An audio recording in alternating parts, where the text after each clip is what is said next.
ರಮೇಶ್, ಇವತ್ತು ಜಾಮೀನು ಅರ್ಜಿ ಯಾರೆಲ್ಲ ಸಲ್ಲಿಸಿದ್ರು ಅವರೆಲ್ಲರಿಗೂ ಕೂಡ ಬೇಲ್ ಆಗಿದೆ. ಒಟ್ಟು 7 ಆರೋಪಿಗಳಿಗೆ ಬೇಲ್ ಆದಂಥದ್ದು. ಸೊ ಯಾವ ಗ್ರೌಂಡ್ಸ್ ಮೇಲೆ ಬೇಲ್ ಸಿಕ್ಕಿದೆ, ಜೊತೆಗೆ ಏನೇನು ಷರತ್ತು, ಏನ್ ಮಾಹಿತಿ ಸಿಗ್ತಾ ಇದೆ?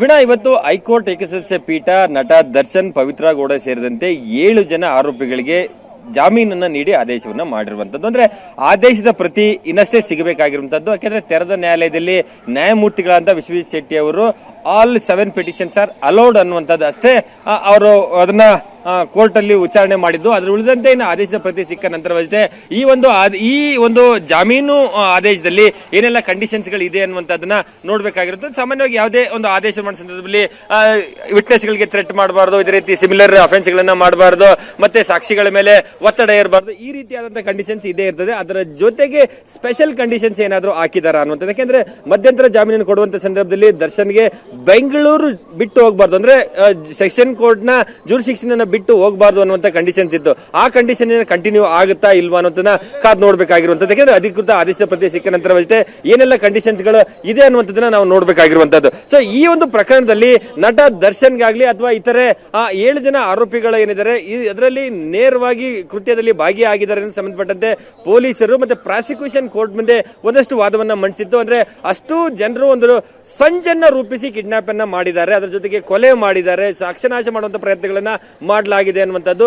ಆದರೆ ಕಲೆ ಹಾಕಿದಂತ ಸಾಕ್ಷಿಗಳೇನಿದೆ ಅದೇ ಈ ಮೆಟೀರಿಯಲ್, ಅಂದ್ರೆ ಅವು ಸರಿಯಾದಂತ ಏನು ಸಾಕ್ಷಿಗಳಾಗಿರ್ಲಿಲ್ಲ, ತಡವಾಗಿ ಐ ವಿಟ್ನೆಸ್ ಗಳ ಸಾಕ್ಷಿಗಳನ್ನ ತೆಗೆದುಕೊಳ್ಳಲಾಗಿರುವಂತದ್ದು. ಮತ್ತೆ ಆ ಸಾಕ್ಷಿಗಳೇನಿದೆ ಅವು ವ್ಯಾಲಿಡ್ ಎವಿಡೆನ್ಸ್ ಗಳಲ್ಲ. ಹಾಗಾಗಿ ಪೊಲೀಸರಲ್ಲಿ ಒಂದ್ ಕಡೆ ಸುಳ್ಳು ಆರೋಪಗಳನ್ನ ಮಾಡ್ತಾ ಇದ್ದಾರೆ. ಸೊ ಅವರು ಕಲೆ ಹಾಕಿರುವಂತಹ ಸಾಕ್ಷಿಗಳೇ ಅದು ಒಂದು ಸರಿಯಾದಂತಹ ಸಾಕ್ಷಿಗಳಲ್ಲ ಅನ್ನುವಂಥದ್ದನ್ನ ವಾದವನ್ನು ಮಾಡುವಂತ ಪ್ರಯತ್ನಗಳು ಮಾಡಿದ್ರು. ಅದರಲ್ಲಿ ಟೆಕ್ನಿಕಲ್ ಎವಿಡೆನ್ಸ್ ಗಳಾಗ್ಲಿ, ಜೊತೆಗೆ ಸೈಂಟಿಫಿಕ್ ಎವಿಡೆನ್ಸ್ ಗಳಾಗ್ಲಿ, ಮೆಟೀರಿಯಲ್ ಎವಿಡೆನ್ಸ್ ಗಳು ಒಂದಷ್ಟು ವಸ್ತುಗಳನ್ನ ಏನು ಸೀಸ್ ಮಾಡಿ ಅದನ್ನ FHL ಅಲ್ಲಿ ಪಡ್ಕೊಳ್ಳಲಾಯಿತು.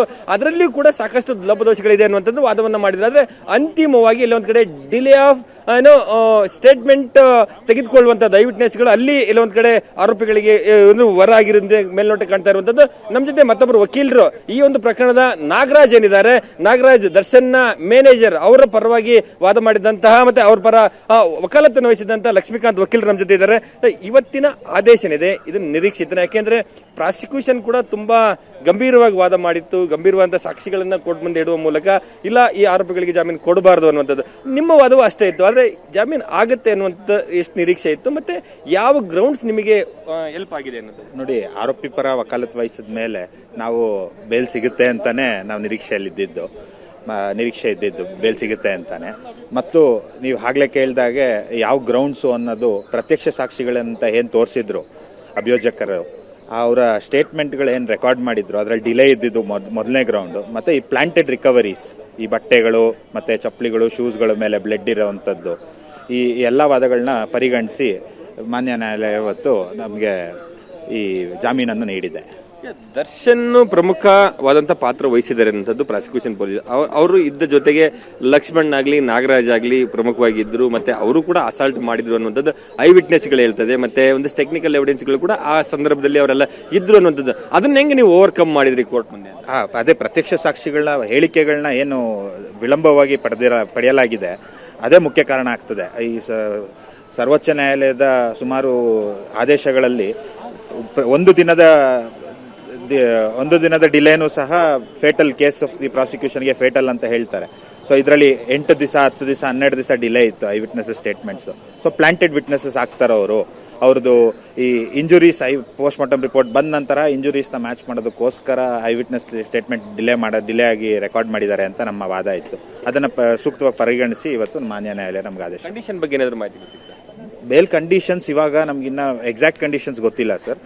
ಈಗ ನಾವು ಸದ್ಯಕ್ಕೆ ಸಾಮಾನ್ಯವಾಗಿ ಶ್ಯೂರಿಟಿ ಕೊಡುವಂಥದ್ದು, ಮತ್ತೆ ಬಾಂಡ್ಸ್ ಎಕ್ಸಿಕ್ಯೂಟ್ ಮಾಡುವಂಥದ್ದು, ಮತ್ತು ವಿಟ್ನೆಸ್ ಟ್ಯಾಂಪರ್ ಮಾಡಬಾರದು ಅನ್ನೋ ಸಾಮಾನ್ಯ ಕಂಡೀಷನ್ಸ್ ಇರುತ್ತೆ. ಈಗ ದರ್ಶನ್ ಹೊರಗಡೆ ಇದ್ದಾರೆ, ಅವರು ರಿಲೀಸ್ ಅನ್ನುವಂಥ ಮಾತೇ ಬರೋದಿಲ್ಲ. ಇನ್ನುಳಿದಂತ 6 ಜನ ಆರೋಪಿಗಳು ಪವಿತ್ರ ಗೌಡ ಸೇರಿದಂತೆ ಜೈಲಿನಲ್ಲಿದ್ದಾರೆ. ಸೊ ಯಾವತ್ತು ರಿಲೀಸ್ ಎಕ್ಸ್ಪೆಕ್ಟ್ ಮಾಡಬಹುದು ನಿಮ್ಮ ಕ್ಲೈಂಟು ಸೇರಿದಂತೆ? ಸರ್ಟಿಫೈಡ್ ಕಾಪಿ ಸಿಕ್ಕ ನಂತರ ಸರ್, ದೃಢೀಕೃತ ಪ್ರತಿ ಸಿಕ್ಕಿದ ನಂತರ ಇವತ್ತು ಆಲ್ರೆಡಿ ಮಧ್ಯಾಹ್ನ ಆಗಿರೋದ್ರಿಂದ ಸೋಮವಾರ ನಾವು ದೃಢೀಕೃತ ಪ್ರತಿಯನ್ನು ಪಡೆದುಕೊಂಡು ಮುಂದಿನ ಪ್ರೊಸೀಜರನ್ನು ಸೆಷನ್ಸ್ ಕೋರ್ಟ್ ನ್ಯಾಯಾಲಯದ ಮುಂದೆ ನಾವು ಮಾಡಬೇಕಾಗುತ್ತೆ. ಶ್ಯೂರಿಟಿ ಕೊಡೋದಾಗಲಿ, ಸರ್ಟಿಫೈಡ್ ಕಾಪಿ ಕೊಡೋದಾಗಲಿ, ಬಾಂಡ್ ಎಕ್ಸಿಕ್ಯೂಟ್ ಮಾಡೋದೆಲ್ಲ ಆಗಲಿ ಸೋಮವಾರ ಅಥವಾ ಮಂಗಳವಾರದೊಳಗಡೆ ಇದು ಪ್ರತಿಕ್ರಿಯೆ ಮುಗಿಯುತ್ತೆ. ಇದು ಒಂದು ಪ್ರಕರಣದಲ್ಲಿ ಒಂದು ಬೇಲ್ ಸಿಕ್ಕಿರುವಂತದ್ದು. ಅಂದ್ರೆ ಈ ಕೇಸಿನ ಮುಂದೆ ಹೇಗೆ ನಡೀತದೆ ಅನ್ನುವಂಥದ್ದು, ಯಾಕಂದ್ರೆ ಒಂದು ಹೈ ಪ್ರೊಫೈಲ್ ಪ್ರಕರಣ ಆಗಿರೋದ್ರಿಂದ ಸಾಮಾನ್ಯ ಜನರಿಗೆ ಆಯ್ತಾ ದರ್ಶನ್ ಈ ಕೇಸಲ್ಲಿ ಆಗಲಿ ಅಥವಾ ಇತರ ಆರೋಪಿಗಳಾಗಲಿ ಫುಲ್ ರಿಲೀಫಾ ಅನ್ನುವಂಥದ್ದು ಒಂದು ಪ್ರಶ್ನೆಗಳಿರ್ತದೆ. ಅಂದ್ರೆ ಮುಂದೆ ಈ ಕೇಸ್ ನಡೆದುಕೊಂಡು ಹೋಗುವಂತ ಅದಿ ಏನ್ ನಡೀತದೆ ಅನ್ನೋ ಟ್ರಯಲ್ ನಡಿಬೇಕು ಸರ್, ಟ್ರಯಲ್ ನಡಿಬೇಕು, ಇನ್ನು ಚಾರ್ಜಸ್ ಫ್ರೇಮ್ ಆಗಬೇಕು, ಟ್ರಯಲ್ ನಡಿಬೇಕು ಸೆಷನ್ಸ್ ಕೋರ್ಟಲ್ಲಿ. ಈಗ ಸದ್ಯಕ್ಕೆ ಇದು ಬರೀ ಜಾಮೀನು ಅಷ್ಟೇ. ಜಾಮೀನು ಆದ ನಂತರ ಅದರದ್ದೇ ಆದ ಪ್ರೊಸೀಜರ್ ಇರುತ್ತೆ. ಟ್ರಯಲಲ್ಲಿ ವಿಟ್ನೆಸಸ್ ಎಕ್ಸಾಮಿನೇಷನ್ ಆಗಬೇಕಾಗತ್ತೆ, ಪ್ರಾಸಿಕ್ಯೂಷನ್ ಅವ್ರ ವಿಟ್ನೆಸಸ್ನೆಲ್ಲ ಎಕ್ಸಾಮಿನ್ ಮಾಡಬೇಕಾಗತ್ತೆ, ಕ್ರಾಸ್ ಎಕ್ಸಾಮಿನೇಷನ್ಗೆ ಸಬ್ಜೆಕ್ಟ್ ಆಗ್ತಾರೆ. ಇವೆಲ್ಲ ಆದ ನಂತರ ಸೆಷನ್ಸ್ ಕೋರ್ಟ್ ಡಿಸೈಡ್ ಮಾಡುತ್ತೆ ವೆದರ್ ಕೇಸ್ ಪ್ರಾಸಿಕ್ಯೂಷನ್ ಅವ್ರು ಪ್ರೂವ್ ಮಾಡೋಕ್ಕಾಗುತ್ತೋ ಆಗಲ್ವೋ ಅಂತ.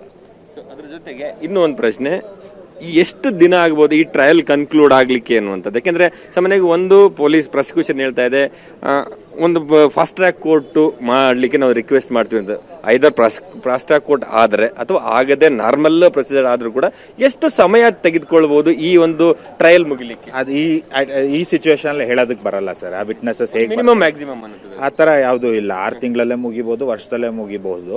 ಅದಕ್ಕೇನು ಟೈಮ್ ಫ್ರೇಮ್ ಅಂತ ಏನಿಲ್ಲ. ಪ್ರಾಸಿಕ್ಯೂಷನ್ 100 ಚಿಲ್ಡ್ರ ವಿಟ್ನೆಸಸ್ 130 ಚಿಲ್ಡ್ರ ವಿಟ್ನೆಸಸ್ನ ಸೈಟ್ ಮಾಡಿದ್ದಾರೆ. ಅದಕ್ಕೆ ಅದರದೇ ಆದಂಥ ಕೋರ್ಸ್ ತಗೊಳುತ್ತೆ, ಅದರದೇ ಆದಂಥ ಟೈಮ್ ತಗೊಳುತ್ತೆ ಸರ್. Thank you. ಸೊ ಇದಿಷ್ಟು ವಕೀಲರು ಹೇಳುವಂಥದ್ದು ಏನಂದ್ರೆ ಈ ಒಂದು ಪ್ರಕರಣದಲ್ಲಿ ಎಲ್ಲೊಂದ್ ಕಡೆ ಪ್ರಾಸಿಕ್ಯೂಷನ್ ಮಾಡಿದಂತ ಆರೋಪಕ್ಕೆ ಸರಿಯಾದಂತ ರೀತಿ ಏನೋ ಕೌಂಟರ್ನ ಕೊಡ್ಲಾಯ್ತು ಅನ್ನುವಂಥದ್ದು. ಅವರು ಕಲೆ ಆಗಿದಂತ ಸಾಕ್ಷಿಗಳೇನಿದೆ ಆ ಸಾಕ್ಷಿಗಳು ಒಂದು ವ್ಯಾಲಿಡ್ ಆಗಿರ್ಲಿಲ್ಲ, ಎಲ್ಲೊಂದ್ ಕಡೆ ಡಿಲೇ ಆಗಿದೆ ಸಾಕ್ಷಿಗಳ ಹೇಳಿಕೆಯನ್ನು ಪಡ್ಕೊಳ್ಳುವಂಥದ್ದಾಗ್ಲಿ ಅಥವಾ ಬೇರೆ ಬೇರೆ ರೀತಿಯಲ್ಲಿ ಸಾಕ್ಷಿಗಳೇನಿದೆ ಅಂದ್ರೆ ವ್ಯಾಲಿಡಿಟಿಯನ್ನೇ ಚೆಕ್ ಮಾಡಿ ಒಂದು ಆರ್ಗ್ಯುಮೆಂಟ್ ಅನ್ನ ಮಾಡಲಾಗಿತ್ತು. ಆದ್ರೆ ಸಾಕ್ಷಿಗಳು ವ್ಯಾಲಿಡಿಟಿ ಇಲ್ಲ ಅನ್ನುವಂಥದ್ದಲ್ಲ, ಆದ್ರೆ ಒಂದು ಬೆನಿಫಿಟ್ ಆಫ್ ಡೌಟ್ ಮೇಲೆ ಸಾಮಾನ್ಯವಾಗಿ ಹೈಕೋರ್ಟ್ ಒಂದು ಆದೇಶವನ್ನ ಮಾಡಿರುವಂತದ್ದು. ಇದು ಇವತ್ತಿನ ಮಟ್ಟಿಗೆ ಒಟ್ಟು ಈಗಾಗಲೇ ಹಿಂದೆ 5 ಜನ ಆರೋಪಿಗಳು ಜಾಮೀನನ್ನ ಪಡ್ಕೊಂಡಿದ್ರು. ಇವತ್ತು 7 ಜನರಿಗೆ ಜಾಮೀನಾಗಿದೆ. ಇನ್ನುಳಿದ ಕೆಲವರು ಕೂಡ ನಂದೀಶ್, ಧನರಾಜ್, ಇನ್ನು ಕೆಲವರು ಜೈಲಲ್ಲಿ ಇರುವಂತಹದ್ದು. ಇನ್ನು ಮುಂದಂತೆ ಈ ಕೇಸು ಟ್ರಯಲ್ ಮುಂದುವರಿತಾ ಹೋಗುತ್ತೆ. ಎಸ್ ರಮೇಶ್, ಈಗ ದರ್ಶನ್ ಅಂಡ್ ಗ್ಯಾಂಗ್ಗೆ ಜಾಮೀನು ಸಿಗೋದಕ್ಕೆ ಏನೆಲ್ಲ ಕಾರಣ ಆಯಿತು ಅನ್ನೋದನ್ನ ಅವರ ಪರ ವಕೀಲರು ಬಹಳ ನೀಟಾಗಿ ಎಕ್ಸ್ಪ್ಲೇನ್ ಮಾಡಿದ್ರು. ಆದರೆ ಇವ್ರಿಗೆ ಜಾಮೀನು ಸಿಗಬಾರ್ದು ಅಂತ ಸರ್ಕಾರಿ ಪರ ವಕೀಲರಾದಂತಹ SPP ಪ್ರಸನ್ನ ಕುಮಾರ್ ಅವರು ಬಹಳ ಪ್ರಬಲವಾಗಿಯೇ ವಾದ ಮಂಡಿಸಿದ್ರು. ಆದರೆ ಎಲ್ಲಿ ಫೇಲ್ ಆಯಿತು, ಏನು ಎಡ್ವರ್ಟ್ ಆಯ್ತು ಅಂತ ಏನು ಹೇಳ್ತಾರೆ ಸರ್ಕಾರಿ ಪರ ವಕೀಲರು?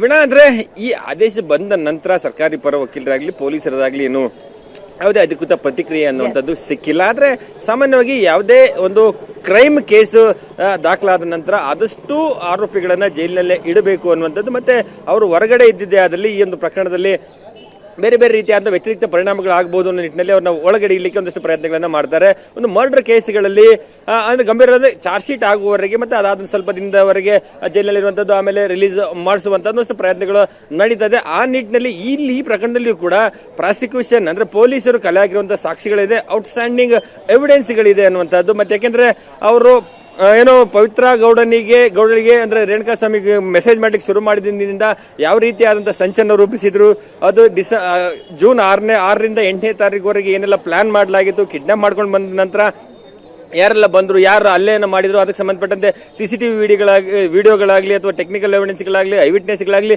ಎಲ್ಲವೂ ಕೂಡ ಇತ್ತು. ಅದಾದ ನಂತರ ಸಾಕ್ಷ್ಯನಾಶ ಮಾಡಲಿಕ್ಕೆ ಹೊರಟಿದ್ದ ಸಂಬಂಧಪಟ್ಟಂತೆ ಸಾಕಷ್ಟು ಸಾಕ್ಷಿಗಳನ್ನ ಪಡ್ಕೊಂಡಿದ್ರು. ಅದರಲ್ಲಿ PM ರಿಪೋರ್ಟ್ ಆಗಲಿ ಅಥವಾ FSL ರಿಪೋರ್ಟ್ಗಳು ಕೂಡ ಸಾಕಷ್ಟು ಇದೆ ಅನ್ನುವಂಥ ವಾದವನ್ನ ಮಾಡಿದ್ರು. ಸೊ ಅದು ಎಲ್ಲವೂ ಕೂಡ ಇದ್ರೂ ಕೂಡ ಎಲ್ಲೋ ಒಂದ್ ಕಡೆ ಒಂದು ರೀತಿ ಇರುವಂತಹ ಒಂದು ಏನೋ ಸಾಕ್ಷಿಗಳನ್ನ ಅದು ಡೌಟ್ ಹುಟ್ಟಿಸುವ ರೀತಿ, ಬೆನಿಫಿಟ್ ಆಫ್ ಡೌಟ್ ಅಂತಾರೆ ಲೀಗಲ್ಲಿ ಹೇಳುವಂತಂದ್ರೆ, ಆ ಒಂದು ಇರುವಂತಹ ಸಾಕ್ಷಿಗಳ ಮೇಲೆ ಒಂದಷ್ಟು ಅನುಮಾನ ಹುಟ್ಟಿಸುವ ರೀತಿ ವಾದವನ್ನ ಮಾಡುವ ಮೂಲಕ ಆ ಡೌಟ್ ನ ಟ್ರಯಲ್ ಕೋರ್ಟ್ ನೋಡುತ್ತೆ, ಅದು ಸಾಕ್ಷಿಗಳಿಗೆ ಸರಿ ಇದೆಯಾ ಇಲ್ವಾ ಅನ್ನುವಂಥದ್ದು. ಹಾಗಾಗಿ ಆರೋಪಿಗಳಿಗೆ ಈ ಹಂತದಲ್ಲಿ ಜಾಮೀನನ್ನ ಕೊಡಬಹುದು ಅನ್ನುವಂಥ ನಿರ್ಧಾರಕ್ಕೆ ಸಾಮಾನ್ಯ ಕೋರ್ಟ್ ಬಂದಿರುವಂತದ್ದು. ಹಾಗಾಗಿ ಪ್ರಾಸಿಕ್ಯೂಷನ್ ಕಲೆ ಹಾಕಿರುವಂತಹ ಸಾಕ್ಷಿಗಳನ್ನ ಎಲ್ಲ ಒಂದ್ ಕಡೆ ಪ್ರಶ್ನಿಸುವ ಮೂಲಕ ಆರೋಪಿಗಳ ಪರ ವಕೀಲರು ಜಾಮೀನನ್ನ ಪಡ್ಕೊಳ್ಳುವಲ್ಲಿ ಒಂದ್ ರೀತಿ ಯಶಸ್ವಿ ಆದಂತೆ ಕಾಣ್ತಾ ಇರುವಂತದ್ದು. ಹಾಗಾಗಿ ಈ ಪ್ರಕರಣದಲ್ಲಿ ದರ್ಶನ್, ಪವಿತ್ರ ಗೌಡ ಸೇರಿದಂತೆ 7 ಜನರಿಗೆ ಇವತ್ತು ಕೋರ್ಟ್ ಜಾಮೀನನ್ನ ಮಂಜೂರು ಮಾಡಿದೆ. ಸೊ ಆ ಮಂಜೂರು ಮಾಡಿದಂತ ಒಂದು ಏನೋ ಆದೇಶದಲ್ಲಿ ಏನೆಲ್ಲ ಯಾವ ಗ್ರೌಂಡ್ಸ್ ಅನ್ನ ಕೋರ್ಟ್ ಪ್ರಮುಖವಾಗಿ ಪರಿಗಣಿಸಿದೆ ಅನ್ನುವಂಥದ್ದು ಮತ್ತೆ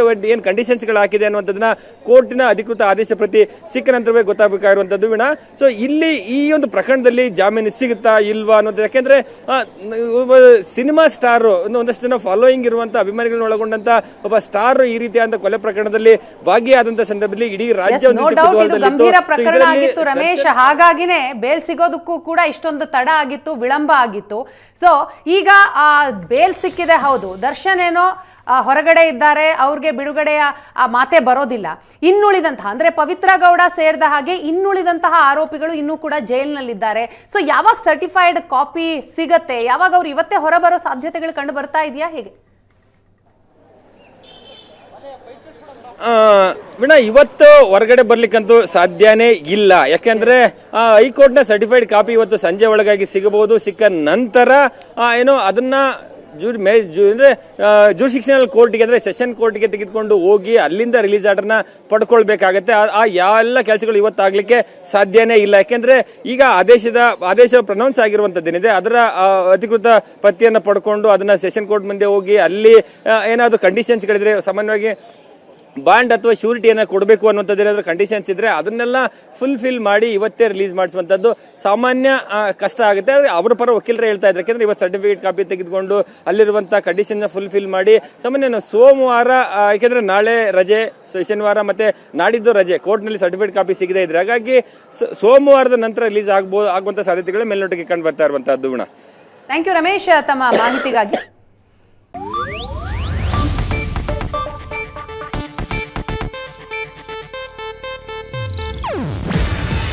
ಇದು ಏಷ್ಯಾನೆಟ್ ನ್ಯೂಸ್ ನೆಟ್ವರ್ಕ್ ಪ್ರಸ್ತುತಿ.